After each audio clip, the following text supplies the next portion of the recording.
Congratulations on choosing one of the most innovative and safe hyperbaric chambers. Our patented designs are like no other on the market. Safety is one of our main priorities at Summit to Sea. It is our policy and practice to extensively test all of our chambers to ensure that Summit to Sea chambers have the highest quality, comfort, and safety. Now that you have all the equipment to begin your treatments, it is extremely important to watch this entire video and read the manual that was included on a thumb drive in your packet before operating your chamber. Our hyperbaric chambers are a Class II medical device cleared by the FDA requiring a prescription. As we are constantly developing new technology to improve our chambers, there may be photo or video footage that doesn't quite match your chamber. Follow along with the instructional manual on your thumb drive as it will contain the most current updates. Now let's discuss the items that are included in your boxes for your Grand Dive vertical hyperbaric chamber. First, we have the chamber in a zippered carry bag. In your Open Me First box, you will find silicone lubricant for the zipper docks, zipper cleaner and lubricant, an auxiliary valve that clicks onto the auxiliary port, a thumb drive that has the instruction manuals in PDF form. If you ever misplace this thumb drive, you can log on to our website to find your chamber's manual.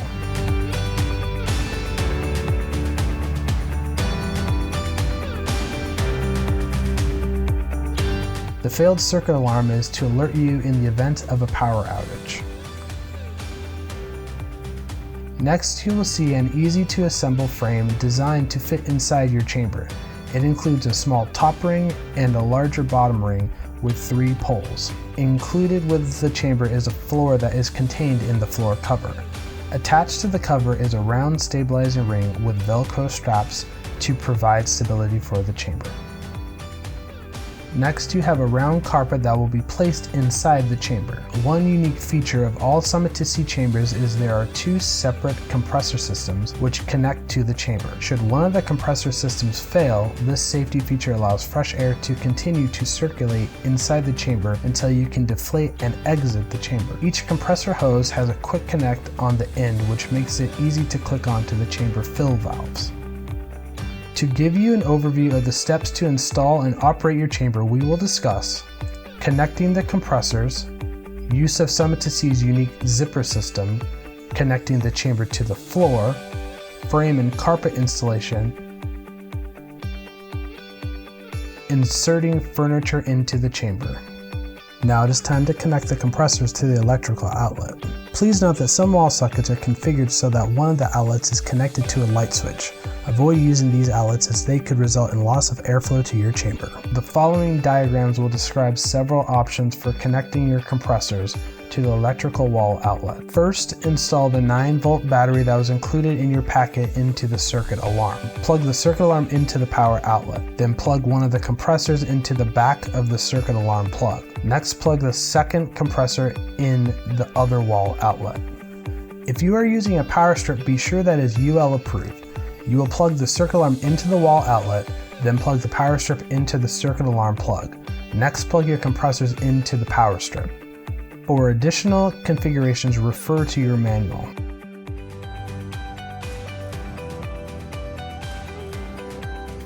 The first thing that you will do is check to make sure all the Velcro pieces are attached to the floor cover and are securely fastened to the stabilizer ring. Then place the floor on the ground with this side up facing up. You will notice there are 8 buckles on the floor cover. Make sure they are extended out.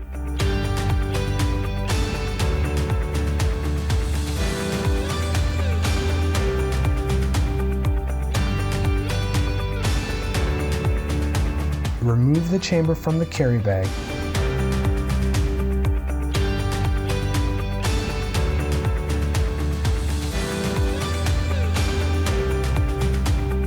Lay out the chamber so the zipper is facing up. Now you will bring it to shape without anyone inside so you can connect the floor to the chamber. Summit to Sea provides a 2-zipper combination, one internal airtight zipper and one external mechanical zipper. First, press the 2 sides of the buckle together until you hear the click. It is important to connect the buckles before closing the zippers. This allows the zipper to line up, making it easier to zip and taking stress off the zipper. The internal zipper has a dock at the top end. You can apply zipper lubricant on the dock to ease the closure. Close the internal zipper. If there is any resistance, back up a few inches, realign, then slowly continue to close it. When you fully close the internal zipper, an airtight seal is created.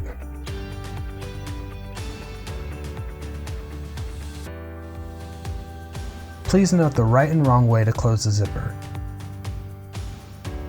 The picture on the right is zipped correctly, with the slider fully closed into the dock. On the left is an example of an incorrect way to zip the zipper. Notice it is not completely in the dock. If the slider is not completely seated into the dock, the chamber will not fully pressurize. Next, close the external zipper.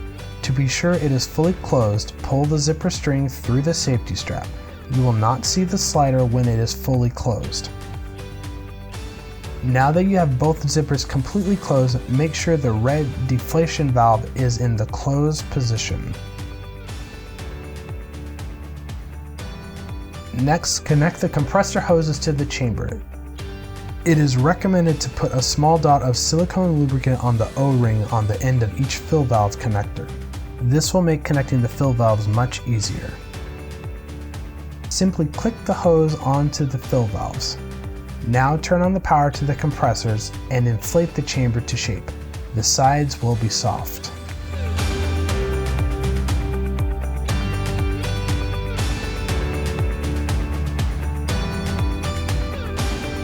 Once the chamber is soft and to shape, turn off the compressors so there's plenty of slack to buckle the belts.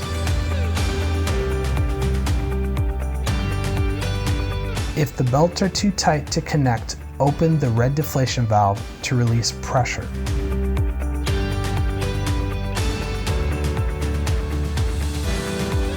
Buckle all 8 buckles at the base of the chamber.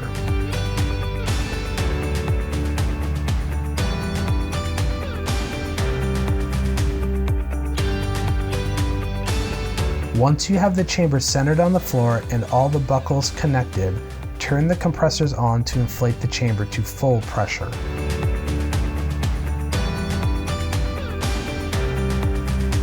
While the chamber is inflating, you can adjust the chamber at the base to ensure that the chamber remains centered on the floor.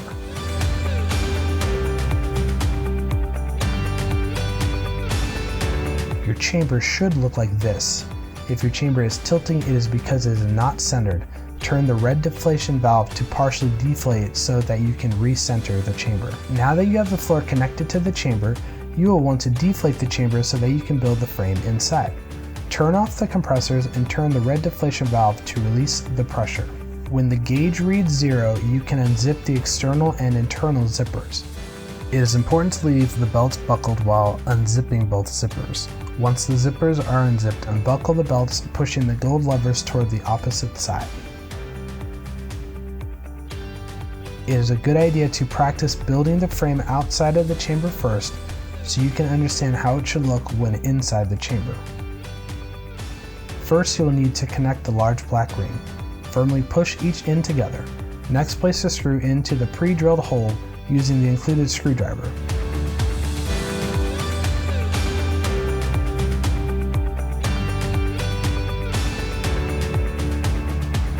Leave this ring connected. It will fit through the zipper opening. Place the 3 poles into the white connectors on the black ring.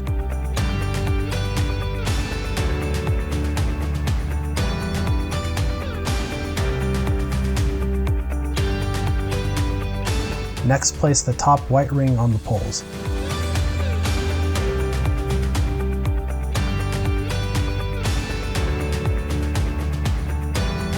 Your frame will look like this when it is inside the chamber.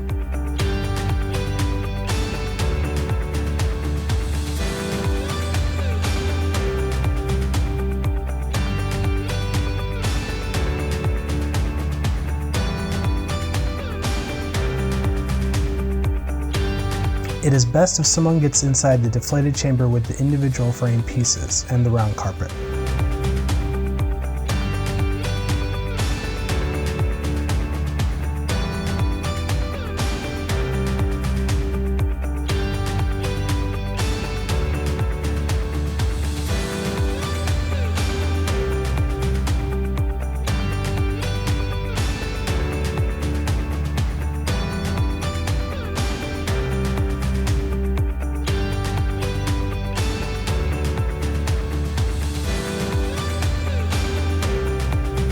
Once all the frame pieces and carpet are in the chamber, you will inflate the chamber to shape by closing each buckle and then zipping both zippers. The zippers can also be zipped from the inside, as there are zipper pulls on the inside of the chamber and the outside of the chamber. Inflating the chamber first will give you plenty of room to build the frame inside the chamber. The first thing you will need to do is lay the carpet down inside, then build your frame on top of the carpet. Once the frame is built inside, turn the red deflation valve to release the air and deflate the chamber. It is important that the gauge reads 0 before opening the zippers.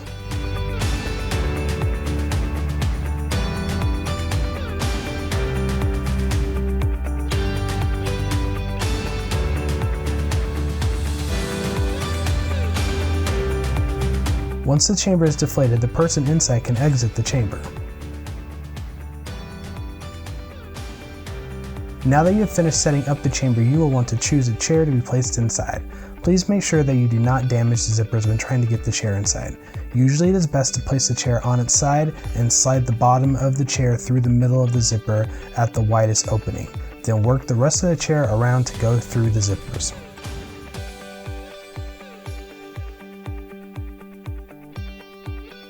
Congratulations, you have successfully set up your chamber. Now, let us review the operation of your chamber. First, the person will enter the chamber. From the outside, you will buckle the belts and close both zippers.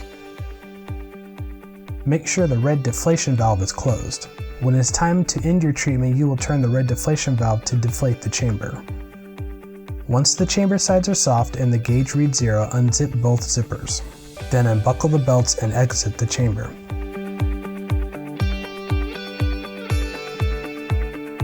Now we would like to give you a more detailed explanation of the individual components on your chamber and their function. There are 2 pressure relief valves with blue circles. These are designed and factory calibrated to equalize the pressure at 1.3 ATA or 4.4 PSI. One is located on the top of the chamber and the other one is located above the window. There is a safety backup pressure relief valve with a yellow circle which is set to open at a slightly higher pressure than the blue valves. There may be a slight venting of air which is normal. Next you will see the color-coded gauge. The needle will start at the bottom of the black area at 0. Once the chamber is fully pressurized, air will be released out of the blue pressure relief valves and the needle will appear in the blue area. If the needle is anywhere within the blue area, you are at full pressure. These gauges are accurate to plus or minus 5%. If the needle appears past the yellow area, call your distributor.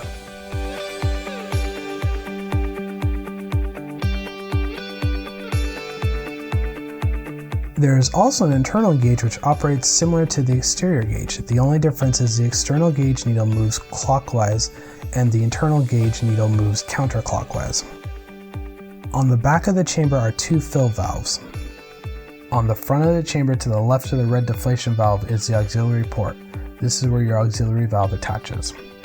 The auxiliary valve is located in your packet.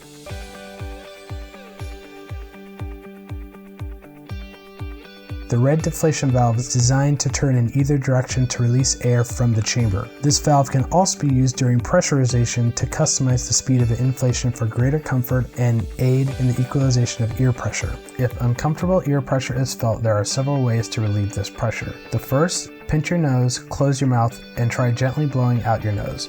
Repeat every time you begin to feel the pressure. This technique is called the Valsalva maneuver. Drinking water during inflation can help the pressure on your ears as well. Yawning or opening your mouth wide will also help. Lastly, chewing gum may help relieve this pressure as well. If the above suggestions do not resolve the ear pressure, open the red deflation valve until the feeling of pressure is gone. Then close the red valve to continue to pressurize the chamber. The red deflation valve will allow you to control the speed of pressurization to aid in equalizing the pressure on your ears. It is very important to heed these few important reminders. Remember, make sure all buckles are closed and both the inside and outside zippers are completely closed every time the chamber is in use. Failure to do this may result in an inability to pressurize or damage the chamber. If the blue relief valve does not release air when it is at full pressure, stop your treatment and call your distributor. It is important that the relief valves are clear of all obstructions inside and out during your treatment. The compressors must remain on for the entire treatment. This ensures the circulation and exchange of fresh air to provide a safe and comfortable treatment. Do not open the zippers or unbuckle the straps until the gauge reads 0. Each belt must be fastened from the start of inflation to full deflation. Congratulations on completing your setup. Summit to Sea believes that you have purchased one of the best chambers on the market and will be pleased with the ease of use and the quality of craftsmanship. Summit to Sea also believes that we have the best customer service of any hyperbaric chamber company on the market. We will always try our best to be available and give you prompt service. If you have any questions regarding your chamber, please contact your distributor first. If you have any additional questions, please visit our website at www.summit-2-c.com/support and fill out the form. If you need immediate assistance, you can call 1-877-PSI-DIVE. That's 1-877-PSI-DIVE. It is highly recommended to watch this video a second time. Also, anyone else who may be operating this chamber needs to watch this video. By doing this, it will ensure a safe environment for all who will be benefiting from the use of this chamber.